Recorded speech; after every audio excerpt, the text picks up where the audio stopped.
Voilà, rebonjour à tous. Première table ronde donc de cette salle bleue ce matin. Dans un monde traversé par des crises géopolitiques et numériques, le paiement n'est plus un simple acte du quotidien. On l'a bien vu déjà dans les premiers entretiens ce matin. C'est un enjeu de souveraineté et de sécurité collective. La complémentarité entre cartes et espèces reste indispensable pour garantir la résilience du pays. Et Wero, aux côtés de CB, incarne une réponse européenne crédible face aux géants internationaux et aux stablecoins.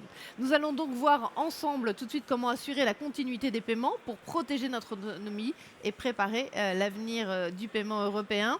Avec nous donc pour discuter lors de cette première table ronde ce matin, Martina Wemert pour Wero, bonjour, merci d'être là. Christian de Boissieu, économiste, merci.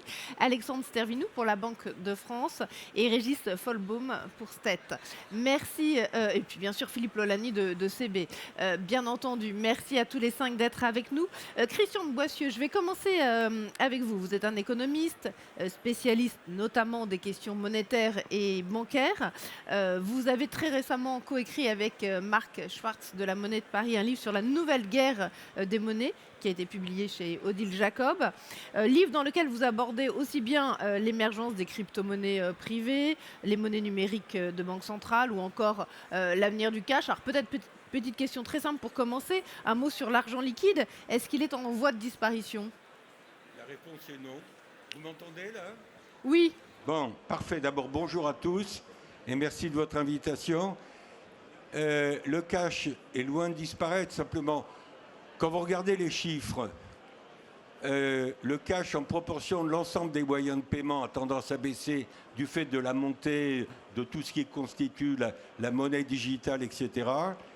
Mais en valeur absolue, le cash augmente parce que le PIB augmente, parce qu'il y a plus de transactions à financer. Et nous vivons une période où il y a quand même, compte tenu de la défiance, il y a un certain retour vers le cash qui se manifeste. Avec Mark Schwartz, on prend l'exemple de la Suède. La Suède vient de conseiller aux ressortissants suédois de conserver du cash compte tenu du contexte géopolitique. La Suède n'est pas très loin de la Russie, vous l'avez compris.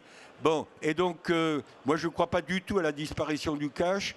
Quand j'étais jeune économiste, c'est-à-dire a long time ago, je me souviens que à l'époque, le directeur des études économiques de Paribas, c'était avant la fusion BNP-Paribas, disait on va aller vers une cashless économie, une économie sans cash. C'est faux, c'est faux.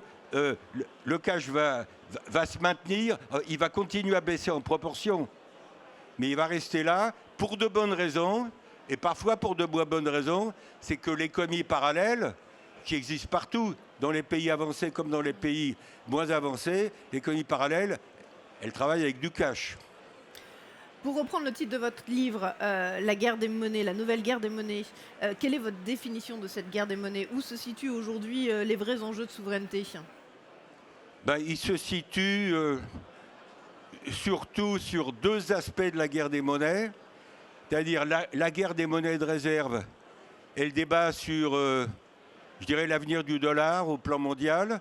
D'autre part, la guerre, ce que j'appelle la guerre, c'est peut-être un mot un peu abusif, entre les monnaies privées et les monnaies publiques. Et là, je rejoins ce que disait le président Daniel Ball, qui est dans la salle. Et je suis moins sévère que vous sur l'euro numérique, parce qu'on peut aussi raisonner en se disant, si on ne le fait pas, qu'est-ce qui va se passer? Moi, je pense que les banques centrales essayent de reprendre la main face à la montée des monnaies privées, les cryptos, les stablecoins. Les stablecoins, même s'ils sont ancrés au dollar ou à l'euro, ce sont des monnaies privées. Il faut pas, c'est pas parce qu'ils sont ancrés à une monnaie officielle que ça devient une monnaie officielle. Donc moi, je pense que sur cet aspect de la guerre des monnaies de réserve, quand on se projette dans les 10 ans qui viennent, je pense que les parts de marché du dollar dans les différentes facettes, facturation du commerce international, réserve de change des banques centrales, émission d'obligations sur le marché international, les parts de marché du dollar qui ont baissé depuis 20 ans vont continuer à baisser, mais très lentement. Les taux de change changent tous les jours. Les parts de marché des différentes devises au plan mondial changent très lentement. Donc dans 10 ans, je pense que les parts de marché du dollar ont rebaissé, mais que a priori, le dollar continuera à faire la course en tête. Et le sujet pour nous en Europe, c'est que nous, quand je dis l'Europe, en particulier l'euro, nous arrivions à capter une partie de ces pertes de parts de marché du dollar, parce qu'il y a quand même un troisième larron dans l'affaire qui est le yuan japonais. Hein. Il ne faut pas, dans les débats, il ne faut pas sous-estimer le fait que dans les 10 ans, les Chinois vont probablement rendre leur devise pleinement convertible et qu'à partir de ce moment-là, ça va booster, comme on dit, ça va doper le rôle international du yuan. Donc ça va jouer entre 3 devises, le dollar, l'euro qui sera toujours là et le yuan qui sera de plus en plus là. Et je pense que le débat qui va suivre sur les paiements, les cartes, Mastercard, Visa, carte bancaire, etc. Ce débat sur la fragmentation financière de l'Europe, il n'est pas indépendant de l'évolution du rôle de l'euro. C'est la raison pour laquelle, Président, moi je suis, même malgré les difficultés d'arrivée de l'euro numérique, pour les banques en particulier, malgré la crainte de la désintermédiation de la part des banques, je suis pour l'euro numérique de détail. Je termine en disant sur la guerre monnaie publique, monnaie privée, qui est un aspect important. Je pense que dans 10 ans, il y aura les cryptos, toujours, elles ne vont pas disparaître. Je pense qu'il y aura des stablecoins, mais juste pour vous donner un ordre de grandeur. Mais c'est la guerre ou c'est la coexistence, selon vous? C'est la concurrence. Alors la concurrence, c'est une forme de guerre. Je dis, quand je regarde les encours de stablecoins en dollars aujourd'hui, c'est 300 milliards de dollars. Les encours de stablecoins en euros, c'est 600 millions. Alors, il faut développer les stablecoins en euros, mais dans un contexte où, je répète, que ça plaise ou que ça ne plaise pas, bon, moi je préférais avoir une Europe plus forte, je préférais avoir une Europe qui soit moins fragmentée. Et je termine en disant que derrière tous ces débats, la fragmentation des paiements en Europe, c'est une des dimensions de la fragmentation financière de l'Europe. Je renvoie au rapport Draghi de septembre 2024. L'union des marchés de capitaux, qu'on appelle aujourd'hui l'union de l'épargne et de l'investissement, ça me paraît fondamental pour... C'est une des réponses à la fragmentation des paiements, une des réponses. Simplement, 1 an et demi après le rapport Draghi de septembre 2024 et 11 ans après le lancement de l'Union des marchés de capitaux en 2015, pour des raisons politiques et pas pour des raisons techniques, l'Europe n'a pas avancé vraiment aujourd'hui en ce qui concerne l'Union des marchés de capitaux. Et je pense qu'il ne faut pas chercher d'autres raisons à nos difficultés actuelles. Merci beaucoup Christian de Boissieu pour cette introduction. Philippe Lolani, 2025, quel bilan vous dressez de cette année qui vient de s'achever? Est-ce que les objectifs de CB ont été atteints? Bon, déjà bonjour à toutes et tous et grand merci d'être venus nombreuses et nombreuses ce matin. À la question, est-ce que CB ou les objectifs de l'interbancarité française ont été atteints en 2025? Je parle devant mon ancien président Jean-Paul Moisoyer et ce matin Gérald Grégoire, notre nouveau président, l'a évoqué. On est très heureux de vous accueillir et l'interbancarité française va très bien et je suis un administrateur au bout de 10 ans très heureux. Pas seulement parce qu'on est reconnu, et c'est la filière, c'est l'écosystème ce matin qui est reconnu par le discours du président de la République, mais aussi parce que dans l'année 2025, mais aussi dans les années précédentes, on a réussi tous groupés, et je dis tous groupés avec l'interbancarité, mais aussi les industriels présents ce matin et toute la filière, y compris le régulateur et les commerçants, bien sûr, qui sont aussi nombreux ce matin, a démontré qu'on était capable de redresser une tendance baissière de CB, puisque derrière le Covid, on avait eu des alertes des commerçants sur CB perd des parts de marché. Donc aujourd'hui, la nouvelle de 2025, la bonne nouvelle que vous pouvez largement diffuser, c'est que CB regagne des parts de marché. On est passé en dérive positive sur l'année 2025. On a doublé nos volumes de paiement mobile par le retour des banques dans ce qu'on appelle les paiements mobiles, les XP, mais pas qu'en Apple Pay, mais aussi en Google Pay, puisque notre deuxième collège, les titres restaurants dématérialisés à Pluxee, est sorti en Google Pay. Et Samsung Pay va arriver. Donc les paiements mobiles qui étaient un axe fort de notre plan CB Dynamique 2026, qui était de faire un recovery de CB sur les paiements mobiles et le digital, est aujourd'hui avéré, avec bien sûr le retour annoncé de notre grand membre BPCE qui revient aussi en co-badging et en paiement mobile. Donc tout ça, 100% de croissance sur les paiements mobiles l'année dernière, des records battus, Gérald Grégoire l'a dit précédemment, au Black Friday, plus de 54 millions de transactions sur une journée, 700 milliards d'euros traités, 80 millions de cartes et près de 15 milliards de transactions annuelles. CB va très bien. J'annonce qu'en 2026, ça sera encore plus. On va faire x3 ou x5 puisque toutes les banques en année pleine auront accosté les paiements mobiles en CB. On va approcher, à l'heure où je vous parle, on est sur des dérives de 5 à 10%. C'est-à-dire que clairement, on va approcher une dérive à 2 chiffres sur 2026. Donc je suis un administrateur particulièrement heureux. Et deuxième aspect, au-delà de cette digitalisation engagée et réussie sur les paiements mobiles, on en reparlera plus loin, la tokenisation est prête, le click-to-pay est prêt, donc on est prêt chez CB. Et CB, pour reprendre le discours de Christian, CB, c'est la carte, la première ligne de souveraineté française des paiements, 48% la carte est passée dans le cash. Le cash est à 43%, je rappelle. Et les paiements mobiles sont faits en France par la carte. PayPal a une faible part de marché par rapport à l'Allemagne, si je prends un exemple européen. Et donc, CB tient les paiements en matière comme un couteau suisse, quoi, du cash au paiement sans contact en proximité, au paiement sans contact plus, au paiement mobile et bientôt, on en parlera, la carte va aussi intégrer le wallet Wero dès la fin de cette année à travers un Wero Pay. Donc tout va bien. Tout va bien, malgré le contexte géopolitique. Philippe, la guerre au Moyen-Orient, on voit bien déjà que ça commence à peser sur tout va mal économie. autour, mais justement, il faut être fort chez soi et résilient et résistant. Donc ce que je voulais dire dans tout va bien, au-delà de l'activité, c'est que tout va bien aussi dans la captation ou l'intérêt des acteurs étrangers et hors du système jusqu'à présent CB, à revenir ou à venir chez CB. Aujourd'hui, nous avons plus de 30 prospects demandant des adhésions chez CB et se connectant directement ou indirectement à STED, ce qui est très bon pour notre souveraineté, pour nos volumes. Donc ça, c'est aussi... À la sortie du Covid, il n'y avait aucune demande d'adhésion chez CB. Aujourd'hui, il y en a 30 dans le pipe, comme on dit. Et dernier élément du plan dynamique 2026, qui est peut-être le plus important, c'est le faire savoir. On a commencé ce sommet il y a 3 ans. On a initié avec CB et les banques françaises ce sommet où vous êtes tous invités. Et on était 1000 et il y avait 40 stands. 3 ans après, nous serons plus de 3000 aujourd'hui avec plus de 80 stands. Franchement, c'est un grand plaisir et une grande victoire de l'écosystème CB. On est unique, le président de la République l'a dit, c'est un système unique et historique, créé en 84 par Bérégovoy, je rappelle.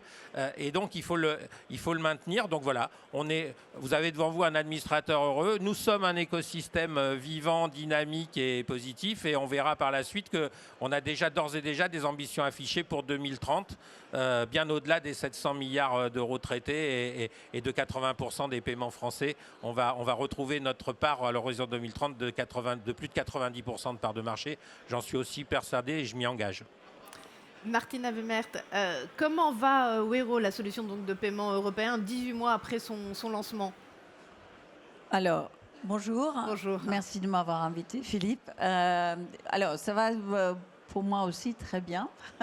En fait, c'est vrai que maintenant, on existe depuis 18 mois, en France en tout cas, et on arrive maintenant à 52,7 millions de clients. Pour nous, c'est important. Nous, on compte encore après la virgule.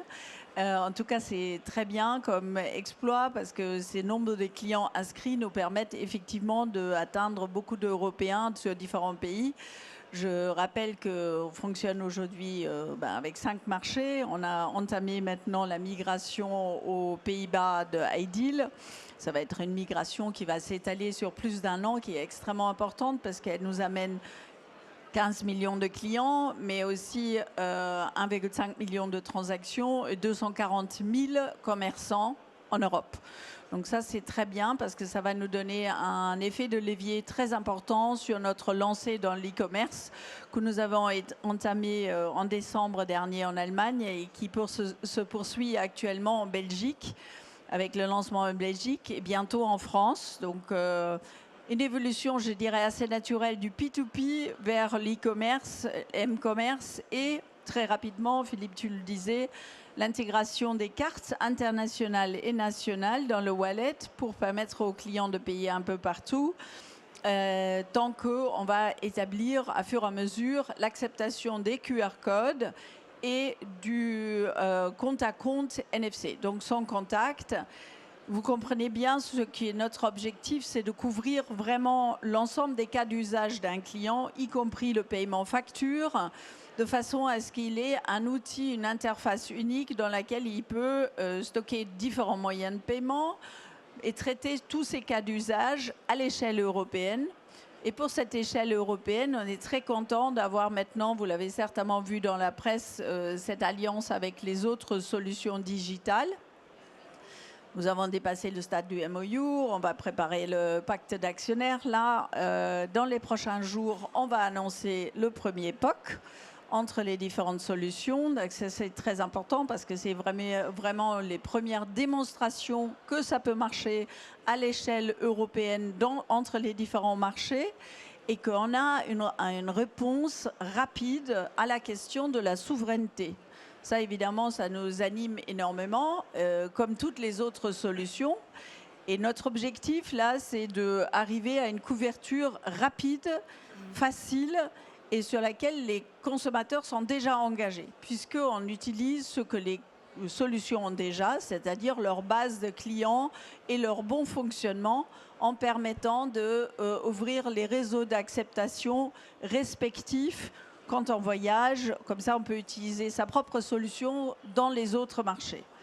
Ce n'est pas du tout anodin parce qu'on voit que désormais, il y a de l'intérêt aussi d'autres solutions à nous rejoindre. Aujourd'hui déjà, on arrive avec ce dispositif, avec les solutions qui sont aujourd'hui dans le pacte à 130 millions de consommateurs européens. Et avec les autres solutions qui vont venir, je pense qu'on arrivera très rapidement à une bonne couverture européenne. C'est important parce qu'on ne sait pas de quoi l'avenir est fait et surtout je pense qu'on a un enjeu de temporalité dont on ne parle pas assez. On n'a peut-être pas le temps d'attendre l'euro digital pour dire qu'on a une réponse souveraine. En tout cas, on doit s'y préparer et c'est ce qu'on essaye de faire tous les jours. Martina, on va parler dans quelques minutes effectivement de l'euro numérique. Peut-être juste une petite dernière question pour l'instant. Est-ce que vous avez l'impression que les consommateurs français, européens, ont de plus en plus le réflexe de chercher une solution européenne, bref, d'avoir un réflexe de souveraineté? Est-ce que c'est quelque chose que les Français, les Européens commencent à intégrer dans le secteur des paiements? Bon, ça, on le voit tout le temps. Enfin, on en reçoit aussi beaucoup de commentaires. Je donnerai peut-être seulement un chiffre complémentaire. C'est qu'aujourd'hui, on a 47 membres. On avait commencé avec 16 actionnaires, les banques françaises, mais aussi Worldline, Nexi et les autres grandes banques européennes. Et aujourd'hui, on en a 47 qui ont adhéré. Donc, ça veut dire qu'il y a une vraie demande de la part des acquéreurs, accepteurs, mais aussi de beaucoup d'autres établissements. Je pense que très rapidement, dans les marchés où on fonctionne, on va arriver à une couverture de 100%. Et c'est dû à quoi? Je pense même des banques qui étaient réticentes reçoivent beaucoup de demandes de leurs clients. Mais quand est-ce que vous allez me proposer le service Vero? Ça en a poussé plus d'un qui ne voulait pas. Donc c'est un très bon signe pour nous. Alexandre Stervinou, du côté des banques centrales et donc de la Banque de France, dans ce contexte d'évolution des moyens de paiement et donc de risque de fraude accrue, quel bilan vous tirez de cette année 2025 et surtout quels sont les enjeux, les défis pour 2026? Oui, merci. Merci aussi pour l'invitation à tous CB. C'est un sommet qui a commencé très très fort. Moi, j'ai été frappé par les discours d'introduction des uns et des autres, et notamment du président de la République et du gouverneur de la Banque de France, évidemment, mais également de Gérald Grégoire. Je crois que les enjeux sont clairement posés de ce qui nous attend en 2026 et au-delà. Je voudrais peut-être faire 2-3 remarques avant d'aller sur notamment les sujets de fraude. La première grande remarque que j'ai en tête, c'est que Nous sommes aujourd'hui dans un écosystème, l'écosystème financier et des paiements, qui est à 2 étages. C'est ce qu'on dit très souvent, et Christian de Boissieu, j'espère, sera de mon avis. Vous avez les banques centrales. Les banques centrales supervisent les banques commerciales. Alors, les prestataires de services de paiement dans le monde des paiements, mais supervisent les banques commerciales. Ces banques commerciales ont des réserves auprès de la banque centrale. Ça crée une très forte robustesse et stabilité de ce noyau dur à 2 étages de notre économie. Et là, ça permet aux banques commerciales d'étendre la capacité de financement de l'économie et la fourniture de moyens de paiement et de systèmes de paiement privés à l'ensemble de la population, au grand public, aux commerçants, aux entreprises. Ce système est fondamental, il est stable. Nous, Banque centrale, nous sommes là pour assurer sa robustesse et il est hors de question de changer, de modifier ce système à 2 étages. Je le dis parce que c'est extrêmement important par rapport à tout ce qu'on se dit depuis ce matin et tout ce qu'on va continuer à se dire dans la journée, mais même au-delà, cette année au-delà. C'est un point très, très fort. Par contre, la réalité, c'est que cet écosystème est percuté par des tendances très fortes sur le marché. La première, c'est la numérisation, la digitalisation, comme on le dit en mauvais français. Cette numérisation de notre économie, elle fait qu'on a de nouveaux entrants. On a certes des entrants historiques, que l'on connaît très bien, des acteurs qui ne sont pas européens, qui sont extra-européens, mais on a aussi de nouveaux entrants, les plateformes numériques, qui viennent percuter cet écosystème et qui viennent chercher une valeur ajoutée dans cet écosystème. C'est la première grande tendance. Alors je ne vais pas abreuver de chiffres, mais elle nous importe, cette tendance, parce qu'effectivement, le cash est de moins en moins utilisé dans nos transactions du quotidien. Or, c'est un ancrage monétaire, un ancrage de confiance pour nos économies et pour le grand public. Juste un petit chiffre, en 2016, on était à peu près 68% des transactions du quotidien qui étaient faites en cash. En 2024, c'est un peu plus de 42%. Et la tendance est baissière. Alors oui, on produit plus de cash. On est à plus de 1600 milliards d'euros aujourd'hui en volume. Ça a été multiplié par 4 depuis l'introduction de l'euro en 2001. Mais la réalité, c'est que dans les transactions du quotidien, ça diminue. En parallèle, la numérisation, on la connaît tous. Les paiements mobiles, Philippe en a beaucoup parlé, Martina également. C'est une tendance très forte. Je vois qu'en 2020, on était entre 1 et 2% des transactions de paiement par mobile. En 2024, on est au-dessus de 15%. Très souvent d'ailleurs en débouclage paiement par carte. Mais ça va changer évidemment avec des solutions comme Wero et c'est très bien. Donc cette réalité-là, il faut la prendre en compte. Il faut la prendre en compte aussi parce qu'on a de la fraude. Et je vais revenir un peu plus tard sur la fraude, mais juste pour planter aussi le décor avec quelques chiffres. La fraude aujourd'hui, quand on fait 100 000 euros de transactions en paiement, on a 155 euros de fraude sur la carte. 11 euros sur la carte contact ou carte sans contact. Et le paiement mobile, c'est à peu près la même chose. Alors ça nous dit 2 choses. 100 000 euros de transactions, c'est énorme. Avec seulement 155 euros de fraude sur la carte de paiement, on peut peut-être dire des fois que la carte est fraudée et on le sait tous dans nos vies. Nos voisins, nos parents, nos enfants ont tous connu malheureusement à un moment ou à un autre un épisode de fraude. C'est malencontreux, c'est embêtant, mais on le voit bien, c'est très sécurisé. Et puis quand on regarde un peu en détail, on voit effectivement que le paiement par carte sur Internet, les 155 euros, c'est paiement par carte sur Internet, comparé à la carte sans contact, à la carte avec contact, on a une fraude qui est plus développée. C'est le deuxième message, ça veut dire qu'on comprend bien là où il faut qu'on concentre nos efforts. Et puis je vais revenir sur l'aspect de souveraineté qui sous-tend aussi tous ces éléments-là, c'est que nous avons une fragmentation de nos solutions européennes aujourd'hui. Ça, c'est la réalité. Nous avons un scheme domestique très fort en Europe, c'est cartes bancaires. Nous en avons 4 autres. Sur les 21 pays de la zone euro, ça fait peu. Il y en a une dizaine qui ont disparu ces 15-20 dernières années. C'est la réalité de tous les jours. Et puis vous avez ces nouveaux entrants, comme je disais, qui rentrent dans le domaine des paiements, donc qui sont une vraie menace en fait à tout simplement notre indépendance stratégique. Alors quels sont nos leviers d'action ? Et c'est des leviers que l'on a utilisés, évidemment, qu'on utilise tout le temps, notamment en 2025, et je vais revenir sur votre question, mais ils sont au nombre de 3, ces leviers. Premier levier, c'est soutenir publiquement, fortement et avec nos actions, les initiatives privées qui vont dans le sens d'une fraude maîtrisée, puisqu'on parlait un peu de fraude, mais également d'une souveraineté européenne. Et là, carte bancaire, Wero, la question ne se pose pas. La Banque de France, la BCE aussi, mais la Banque de France, réellement, clairement, vous l'avez entendu avec le gouverneur, soutient les actions de réarmement, de dynamisation de cartes bancaires et l'expansion de Wero, qui a une vocation pan-européenne et d'alliance d'ailleurs avec d'autres systèmes européens. Ça, ce message est très clair. Soutenir, premier axe. Deuxième, l'innovation. Je ne vais pas en parler tout de suite parce que ça s'appelle l'euro numérique et on y touchera, je pense, un peu après. Dans une seconde partie. Mais troisième, qui est extrêmement important, et je vais prendre quelques minutes pour m'étendre dessus, c'est tout ce qui est encadrement, accompagnement du secteur, de notre économie et des acteurs privés. Le gouverneur l'a mentionné dans son introduction, dans son allocution. Nous avons notamment 2 instances de place qui sont assez uniques et très importantes ici en France. Nous en avons une qui existe ailleurs, c'est le Comité national des moyens de paiement. Nous avons une autre, c'est l'Observatoire de la sécurité des moyens de paiement, qui alors, lui, est le seul à produire ce qu'il produit, c'est-à-dire une lutte concertée, collégiale, contre la fraude.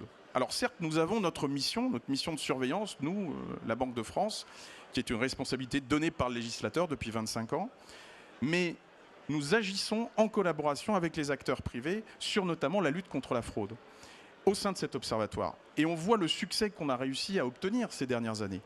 En 5 ans, nous avons diminué de 40% collectivement la fraude sur les paiements par carte en ligne. C'est entre 2020 et 2024 ces chiffres-là. Ça veut dire que nous devons continuer, parce que cette fraude, je le disais tout à l'heure, elle est toujours là. Nous devons appuyer là où ça fait encore mal. Nous avons notamment les fraudes par manipulation. Elles étaient aux alentours de 30% de la fraude globale jusqu'à maintenant. Elles montent à environ une 40aine de % en 2025. C'est une préoccupation. Nous avons commencé à agir avec les opérateurs de téléphonie notamment. Nous avons fait en sorte que l'ARCEP, l'autorité de régulation, y travaille avec nous. Nous allons maintenant continuer ces actions en 2026 et au-delà avec les plateformes numériques. Et on y met beaucoup d'espoir, mais aussi beaucoup de travail et d'efforts pour corriger le tir justement sur ces fraudes par manipulation qui ne sont pas liées à la technologie sous-jacente, mais qui sont liées malheureusement aux faux conseillers bancaires, à ce type de fraudeurs qui agissent malheureusement contre nous et qui arrivent à faire des fraudes à des gens qui sont tout à fait dans une position légitime. Autre point, je suis un peu long mais je vais terminer rapidement, le Comité national des moyens de paiement. Autre réalisation de 2025 et perspective sur 2026. La première réalisation, c'est, vous l'avez vu, le virement instantané. Il est arrivé depuis déjà quelques temps, il ne cesse d'augmenter, je ne vais pas là aussi abreuver de chiffres, mais pour qu'il soit encore plus performant, nous avons mis en place, avec la réglementation européenne, un mécanisme de vérification du payeur. Ça fonctionne très bien, ça permet d'éviter des fraudes et ça permet de donner de la confiance aux utilisateurs, donc à des solutions privées également de rentrer dans le marché de manière plus sûre. C'est très clair. Et cette année, que faisons-nous? Avec les banques commerciales, la Banque de France est en train de mettre en place un système de partage des IBAN douteux. Il sera opérationnel au mois de mai, le 7 mai exactement, et il montera en charge évidemment dans les semaines qui suivent. C'est encadré par la loi, il y a donc un processus législatif, le législateur nous a aidés à réaliser cette opération, je dirais, ensemble, et nous allons mettre ça en action en 2026. Donc voilà un certain nombre d'éléments, de défis qui sont à venir, sur lesquels nous avons travaillé, sur lesquels nous allons continuer à travailler en 2026, avec aussi, dernier mot de la fin, une directive sur les services de paiement qui va donner un peu plus de confort au consommateur dans sa protection, dans son remboursement en cas de fraude, et qui va venir dans les 2 années devant nous et avec lesquelles nous devons travailler avec l'ensemble des acteurs privés. Régis Folbaum, esthète dans tout ça, dans tout ce paysage qu'on décrit depuis ce matin, beaucoup de défis se posent à vous aussi en termes de souveraineté, de résilience, de risque d'obsolescence. Alors, merci beaucoup Perrine, merci Philippe pour ton invitation. Bonjour à tous et à toutes. Effectivement, beaucoup de défis. Juste en revenir sur aussi le bilan de STET en 2025. Bien sûr. Alors, avant d'attaquer, on n'est pas que le processeur de carte bancaire. Martina le disait, il y a 18 mois, on a facilité la migration de plus de 40 millions de clients Paylib vers EPI. On travaille également avec d'autres banques pour intégrer Wero Pay, c'est-à-dire si STET reste engagé à faire la courte échelle et aux côtés de Wero. Tu l'as dit, Alexandre, montée de l'instant payment en 2025, c'est plus de 70% de croissance qu'on a eu sur ce moyen de paiement. Et puis, tu t'es également parlé de la vérification du bénéficiaire. Là, encore une fois, depuis le 9 octobre 2025, c'est plus d'1 milliard de vérifications qui ont été faites. Alors, à tout seigneur, tout honneur, carte bancaire, là aussi, encore une très bonne année. Une dérive positive, modeste, mais l'inversion, on va dire, de la tendance sur la compensation. Une année dans laquelle, comme tu l'as dit Philippe, on est à plus 8% de croissance avec 15 milliards de messages d'autorisation qui ont été traités. Le scoring et la fraude, c'est important. Encore une fois, tu l'as décrit Alexandre, ce qu'on produit comme score permet de faire diminuer la fraude de manière visible à l'échelon français. Et puis finalement, on a beaucoup parlé depuis ce matin d'innovation. Et l'innovation, c'est ce qui a fait qu'on remonte. On n'est pas remonté parce qu'il n'y a pas encore de reco-badging. On l'attend encore. Mais de cette manière, la croissance dont a bénéficié STET, c'est la croissance, la reconquête. Il ne s'agit pas ici d'un engagement politique qui a été fait aux côtés de CB pour de l'innovation. Et donc, je vais vous donner 2 chiffres. On est maintenant à 2,5 milliards de détokenisation qui ont été faites en 2025. C'est 36% de plus qu'en 2024. On a 17,3 millions de tokens actifs en 2025. C'est une hausse de 55%. Le mouvement se poursuit. On a encore des banques qui sont en train d'onboarder pendant que je vous parle. Et donc, on aura un effet année pleine non seulement en 2026, mais en 2027 qui va continuer à pousser, on va dire, la pertinence de CB dans ce domaine de l'innovation.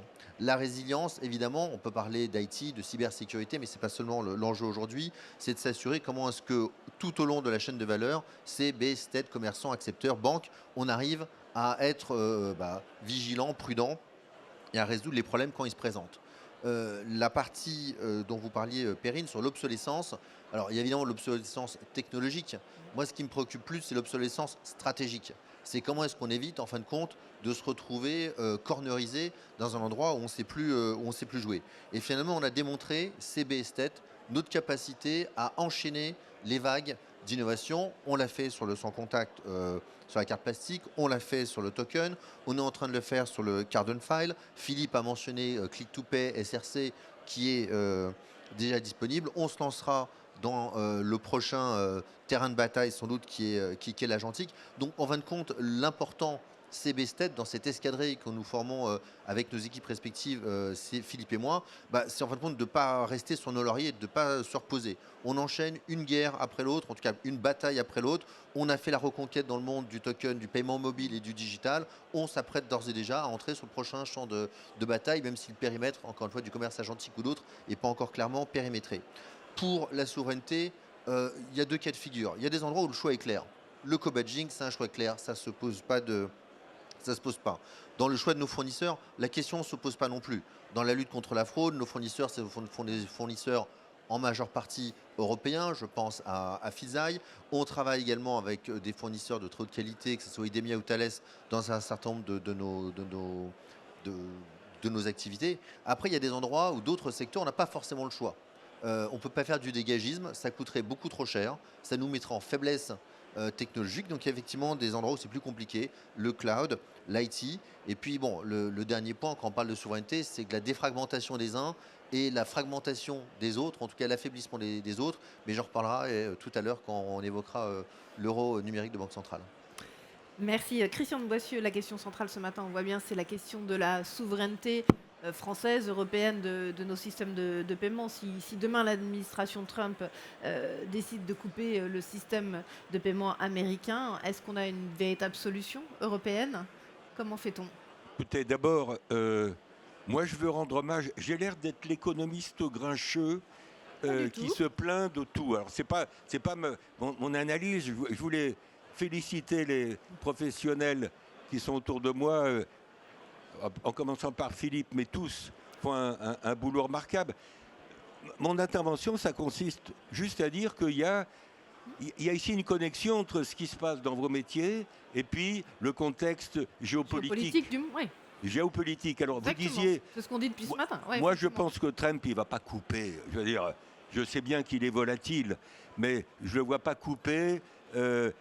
Quel serait l'intérêt pour lui de couper l'accès à l'Europe pour justement Visa et Mastercard? J'ai du mal à comprendre. Mais je pense que plutôt que de se demander ce qu'il peut faire éventuellement, le président américain, je pense qu'il faut que nous, on aille de l'avant pour peut-être un peu moins dépendre de ses décisions.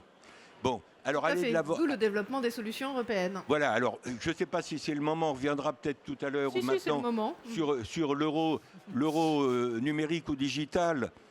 Bon, l'euro numérique de gros, il existe déjà, donc ce n'est pas une innovation. le débat, c'est l'euro numérique de détail. Bon, je dis simplement, tout à l'heure, je disais, si on ne le fait pas, je veux dire, la digitalisation des monnaies publiques, des monnaies officielles, s'inscrit aussi dans le cadre d'une concurrence mondiale des monnaies de réserve. Alors, du côté américain, Trump, il a dit à la Fed, vous arrêtez de faire le dollar numérique, et à la place, on va faire les stablecoins en dollars. C'est pas tout à fait la même chose, hein, le dollar numérique et les stablecoins en dollars, parce que les plateformes de stablecoins, elles peuvent faire faillite. Je suis désolé, il n'y a pas de banque centrale derrière. Alors que le dollar ou l'euro ne feront pas faillite. Bon, mais sur l'euro de détail, moi je pense, ce qui m'a frappé, c'est qu'il y a quelques années, on disait ça va arriver en 2024. Aujourd'hui, c'est 2029. C'est-à-dire qu'on est amené à décaler le calendrier de l'arrivée de l'euro numérique de détail, je pense parce qu'il y a tout un travail de pédagogie qui n'a pas été vraiment fait et qu'il faut faire. Voilà.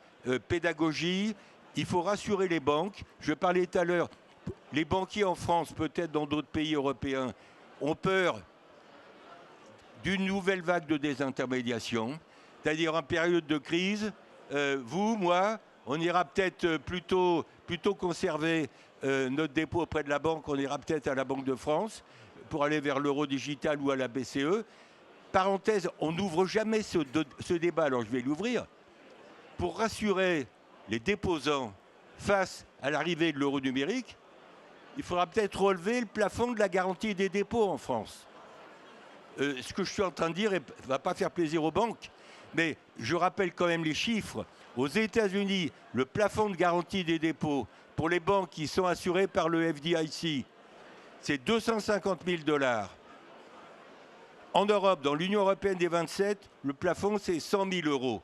Vous prenez le taux de change actuel, 1,15 $ pour 1 euro. Vous voyez que le plafond de garantie des dépôts, il est plus de deux fois plus important aux États-Unis qu'en Europe. Alors vous allez dire, il y a plus de faillites bancaires. OK, il y a plus de faillites bancaires aux États-Unis qu'en Europe. Tant mieux pour nous. Je dis simplement qu'il y a tout un travail de rassurer les banques. Madame Lagarde, à plusieurs reprises, et peut-être qu'Alexandre reviendra là-dessus, pour rassurer les banques, a dit il va y avoir un plafond, 3 ou 4 000 € par tête de pipe, pour éviter ou limiter cette substitution entre dépôt bancaire et euro numérique. Il y a tout un débat aussi sur la rémunération, la comparaison des rendements. Bon, voilà, moi je voudrais juste dire la chose suivante. D'abord, je voudrais évoquer, je ne l'ai pas fait tout à l'heure, faire un peu de réclame pour la Fondation Concorde. Réclame, comme on disait quand j'étais jeune. Un peu de pub.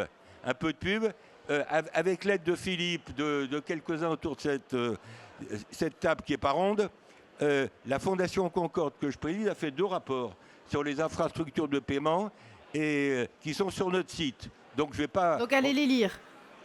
Lisez-les. Voilà, allez Merci. les lire. Lisez-les. Et je voudrais terminer sur un point Mais qui je vous donnerai concerne. un mot en conclusion Non, parce si que vous voulez à la fin. On Non, continue peut-être sur l'euro oui, numérique. si vous voulez. Voilà, d'accord. et puis je vous redonnerai la parole à la fin. Mais peut-être une réponse d'Alexandre Servinou sur tout ce que vous venez de dire, Christian de Boissieu. On en est où donc sur cette mise en place de l'euro numérique? C'est un long chemin. C'est Voilà. un chemin européen. Donc un chemin européen, ça prend du temps. Parce qu'il faut convaincre tout le monde et qu'on prenne du temps à se décider. C'est la réalité. C'est pour ça qu'on a toujours appelé à accélérer un maximum ce débat, qui encore une fois est complètement légitime. L'euro numérique, je refais le lien avec ce que je disais tout à l'heure sur le système à 2 étages. Il n'est pas là pour venir se substituer aux acteurs bancaires. Ce n'est pas du tout l'objectif. Il n'est pas là pour déstabiliser non plus aujourd'hui le mode de financement de nos économies, qui est largement assuré, si ce n'est à 100% par les banques. Ce n'est pas le but.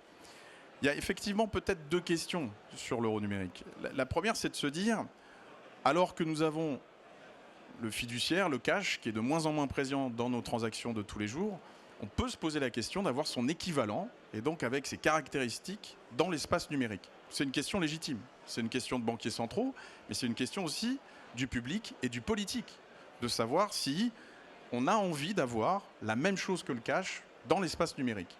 Avec donc une vision inclusive, avec donc de la confidentialité, avec donc de la gratuité pour le consommateur, avec donc aussi un cours légal. Ouais.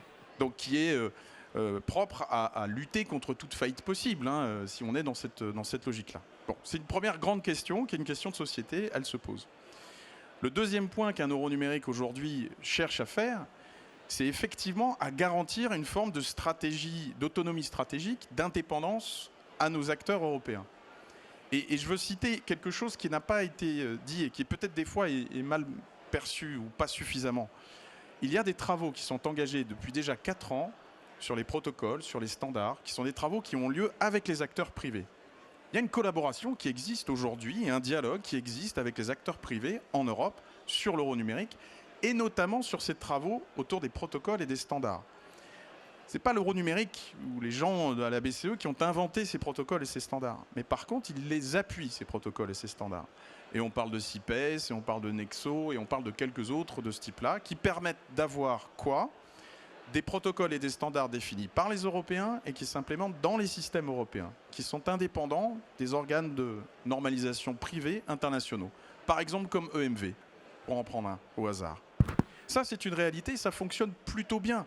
Ce n'est pas une invention, encore une fois, des gens qui pensent l'euro numérique dans les banques centrales. Pas du tout. Les experts de l'industrie savent le faire et savent mieux le faire. Par contre, l'appui du public sur ces travaux-là est extrêmement important. C'est une première chose. Après, il y a des questions qui sont encore largement ouvertes. Moi, je vois une inflexion aujourd'hui qui est positive, c'est que les banques sont de plus en plus dans une posture de dialogue avec la BCE, avec nous, banquiers centraux, sur ce sujet de l'euro numérique. Et ont des positions différentes, M. Daniel Ball les a notamment exprimées tout à l'heure. Et c'est tout à fait respectable, il faut adresser ces points. Je n'ai pas entendu parler de stabilité financière, où j'ai peut-être loupé le point en question, mais c'est un élément notamment important que j'ajoute, du coup, et sur lequel on doit faire extrêmement attention. Alors oui, les plafonds peuvent être une manière de limiter l'impact d'une fuite des dépôts possible vers un euro numérique qui ne serait plus dans le bilan des banques. Il faut faire attention parce que ces dépôts servent à financer notre économie. Ces fameux prêts aux entreprises, aux particuliers. Donc ça, on l'a étudié, on continue de le faire. Nous avons eu un dialogue très ouvert en bilatéral avec chacune des banques françaises. Nous allons continuer à avoir ce dialogue parce qu'il faut clairement être sûr et certain de ce que l'on fait et des impacts d'une détention d'euro numérique. Et c'est pour ça que ça plaide de toute façon pour un plafond bas de détention de l'euro numérique. L'euro numérique serait un outil transactionnel, pas un outil de réserve de valeur. J'insiste sur ce point-là, c'est ce qui fait qu'il y a un lien avec un compte bancaire. Il y a d'autres préoccupations. Ont été mentionnées par exemple les préoccupations autour de l'euro numérique qui faciliterait les acteurs extra-européens, donc ceux contre lesquels on cherche à se défendre quelque part.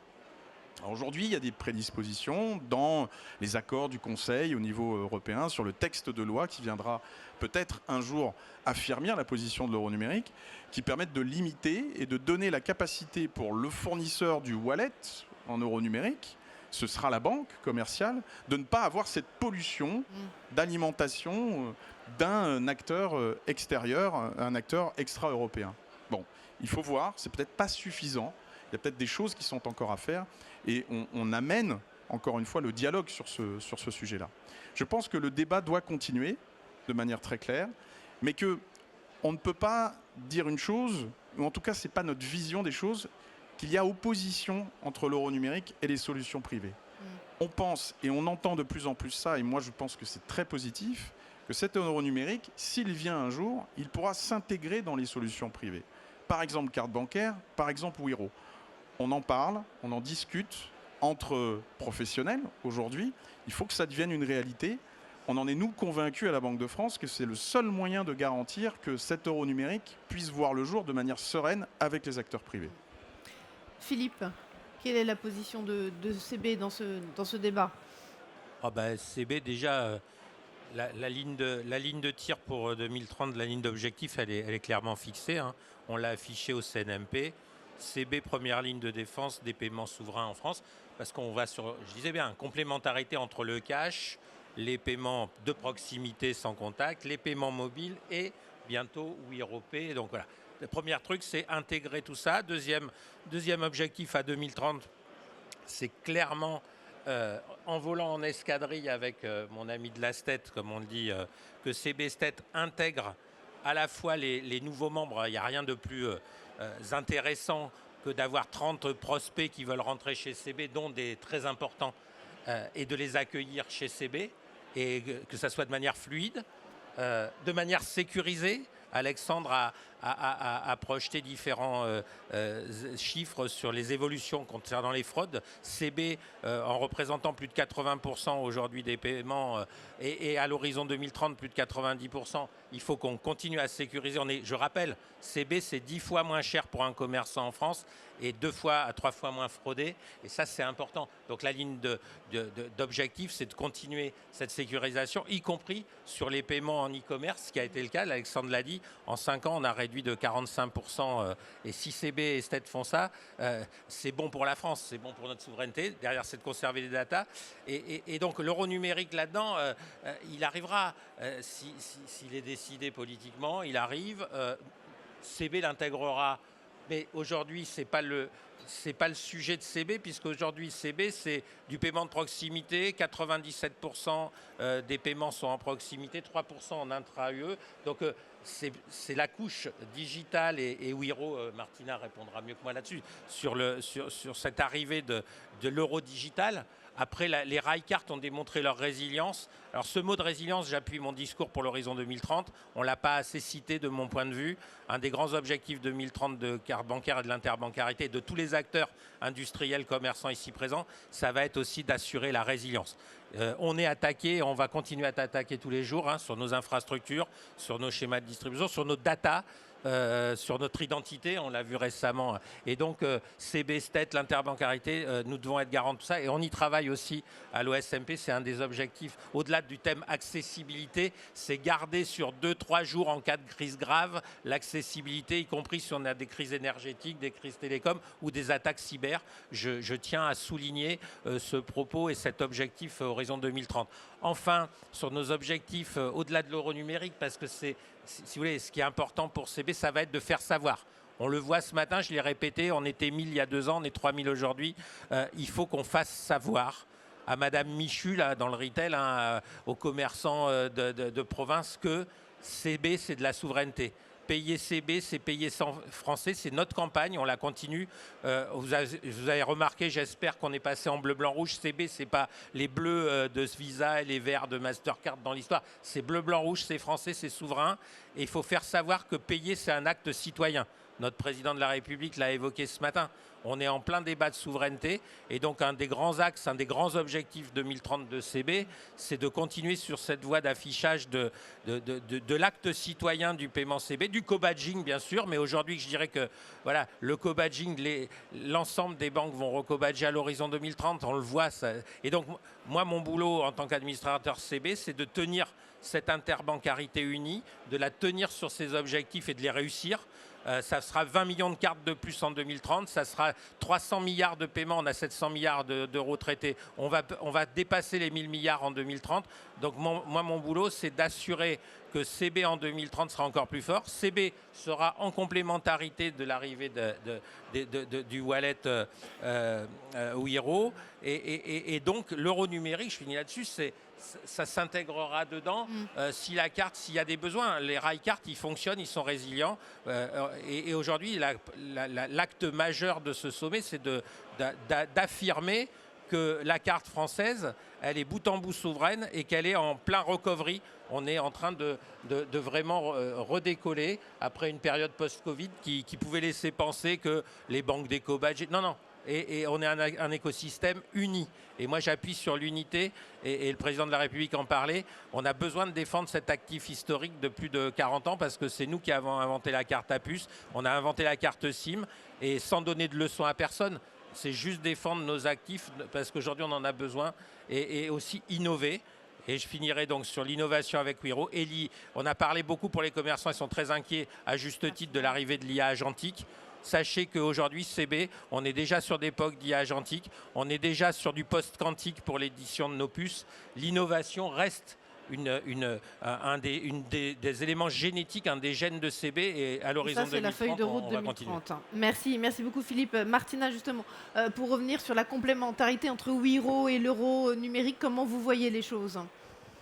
On l'a dit depuis longtemps qu'on était prêt à intégrer l'euro digital, mais là je dois donner un peu une distinction peut-être un peu technique, mais néanmoins d'importance.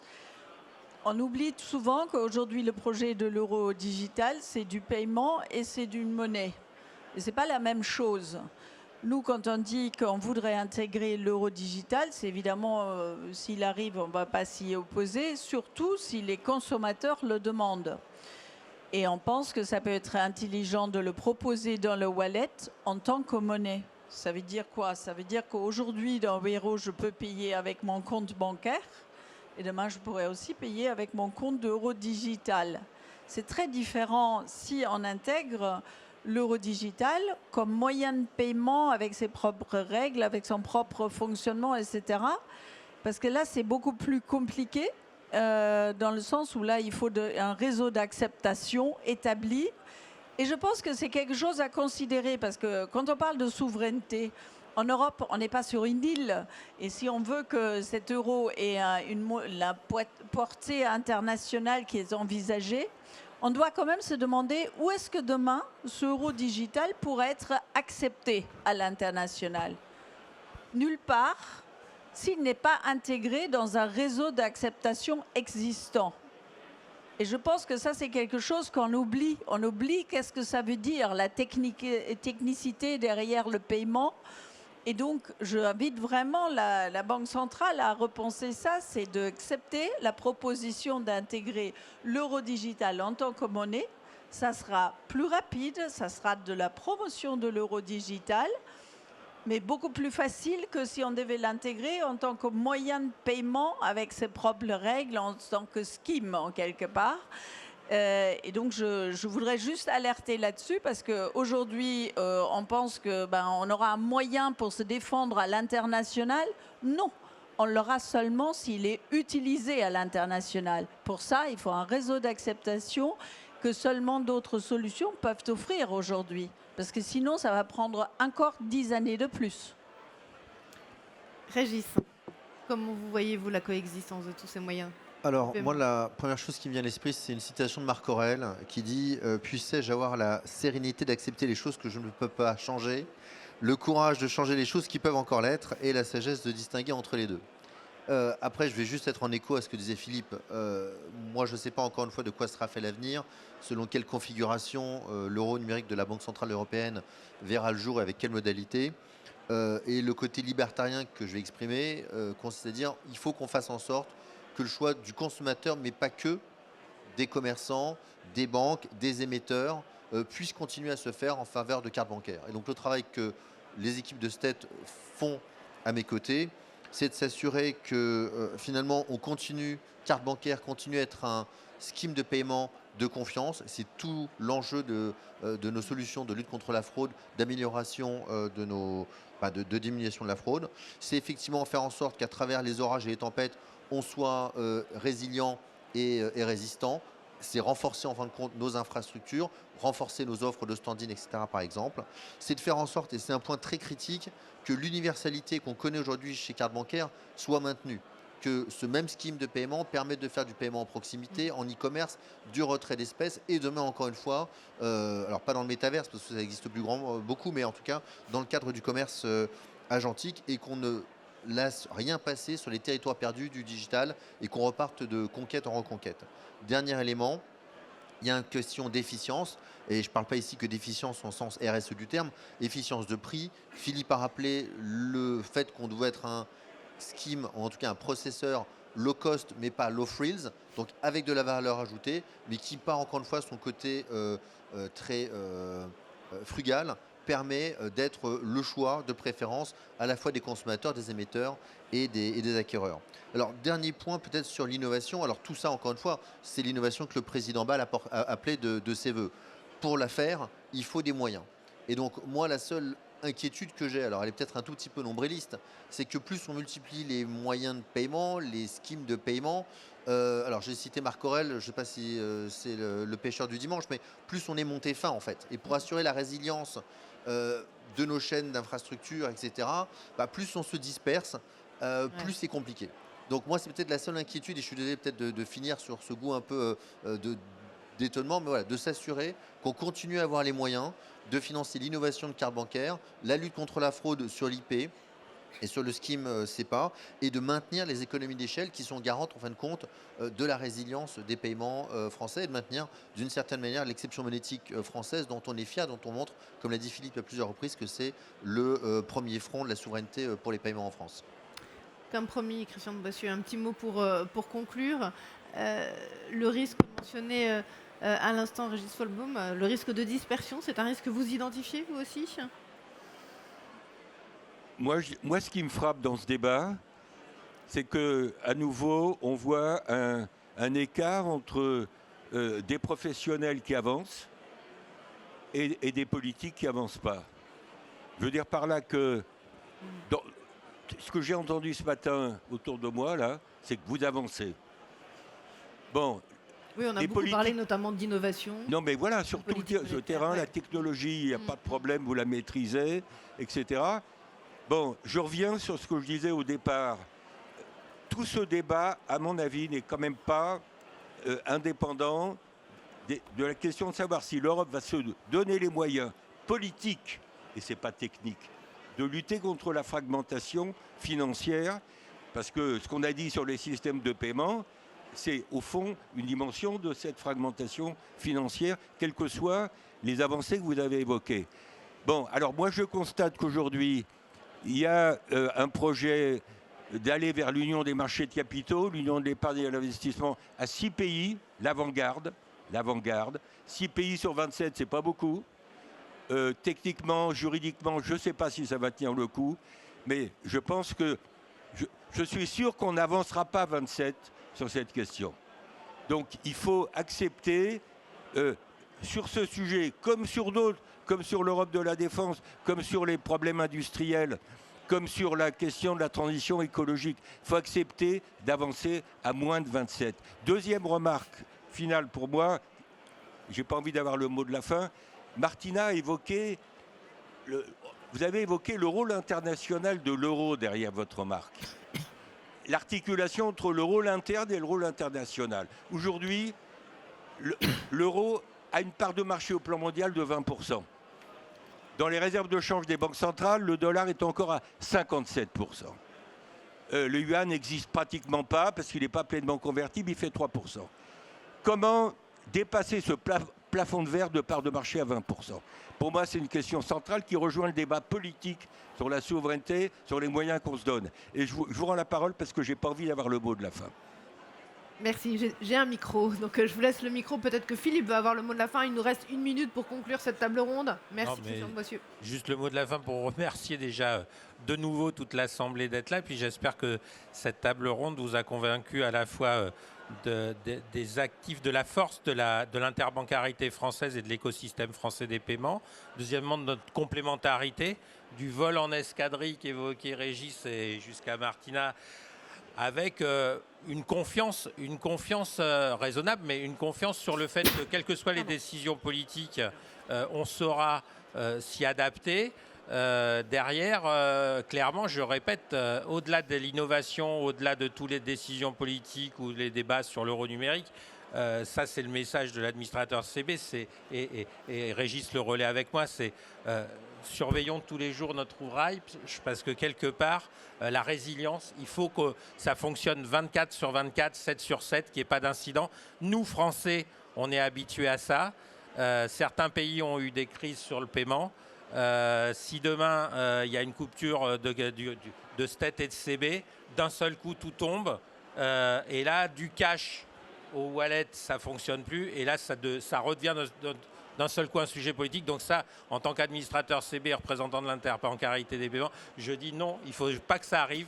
Donc le message, c'est on serre tous les coudes et on utilise l'écosystème pour qu'il soit le plus résilient, le plus solide et qui donne la confiance pour qu'on poursuive le chemin d'innovation et que les nouveaux actifs, qu'ils soient numériques par Wero, d'initiative privée ou peut-être d'aspect politique et d'euro numérique, puissent de manière fluide nous permettent tous les jours de vivre au quotidien nos paiements.